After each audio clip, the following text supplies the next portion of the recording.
Okay, ngayon po ang tutorial na to ay tungkol sa label, text box, tsaka button. Ang gagawin nating program ngayon ay mag-fill out ka ng pangalan mo, middle name, tapos last name. Tapos pag pinindot natin yung button, kung ano man yung tinype mo na pangalan mo ay lalabas dito sa label. Yung sasabihin na your name is, tapos kung ano man yung tinype mo. Okay? Simula tayo. Palitan natin yung caption ng label 1 sa first name. Tapos yung label 2, middle name. Tapos last name. Tapos ito, burahin natin. Pinipindot ko lang yung backspace. Tapos ito gawin nating okay or show. Yan, show. Tapos dito sa label, tanggalin na natin yung caption nya. Tapos sa alignment, gawin nating center. Tapos sa font, medyo lakyan natin ng konti. Ito. Lakyan natin. Tapos para kasi nagko-camouflage to, palitan natin sa runtime, hindi natin makikita na may text box dyan, ay label pala, label box. So ano natin, may label dyan, so lagyan natin ng sa back color nya, sa properties, gawin natin red, yan, para makita natin. Okay, ito dapat yung mangyari pag may tinype ako na pangalan,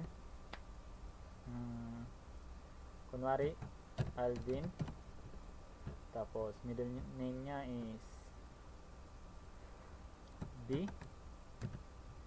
tapos last name nya is Perez. Okay, Perez. Pag pinindot natin yung show, lalabas sa label for yung tinype niyang pangalan. Okay, ito lang yung coding, simple lang at saka ang daling gawin. Ayan, saglit, arrange na natin kasi medyo hindi ano eh. Okay, hindi. Yan, yan, okay na yan. Sa coding ito, saglit, minimize natin para makita natin sa coding. Ito ay label 4 lang yung name nya, label 4 yung name nya, bali ng ano lang, default, hindi ko pinalitan.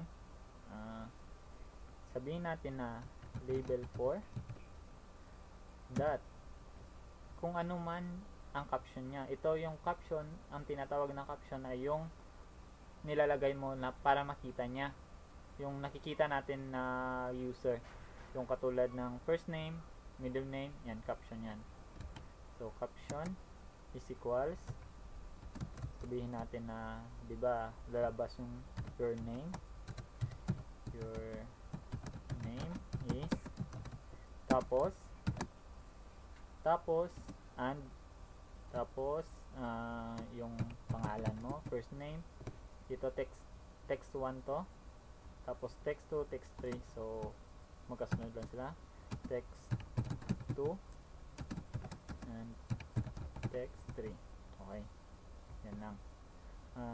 Yan lang yung code. Run natin, subukan natin i-run. Dapat pag pinindot natin ng show, lalabas man kung ano ang tinype natin sa first name, tapos middle name, tsaka last name. Okay, subukan natin. Alvin, tapos middle name nya is B, uh, last name niya is Perez.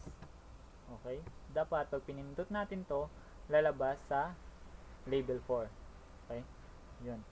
Your name is Alvin B. Perez. Pero pangit tingnan kasi walang space. Lagyan natin ng space sa coding. Dagdagan na natin dito. Dito pala. And tapos space. Dito din, ganun lang. And tapos space. Okay. Subukan natin ulit. Alvin D. Oops. Tapos last name niya is Perez. Okay, yan. Your name is Alvin B. Perez. Yun. May space na, tapos okay na, hindi na pangitingnan. Subukan pa natin isa. Lance S. Tapos Cruz. Okay. Yan. Your name is Lance S. Cruz. Dito na po nagtatapos ang tutorial na to. Sana may natutunan kayo.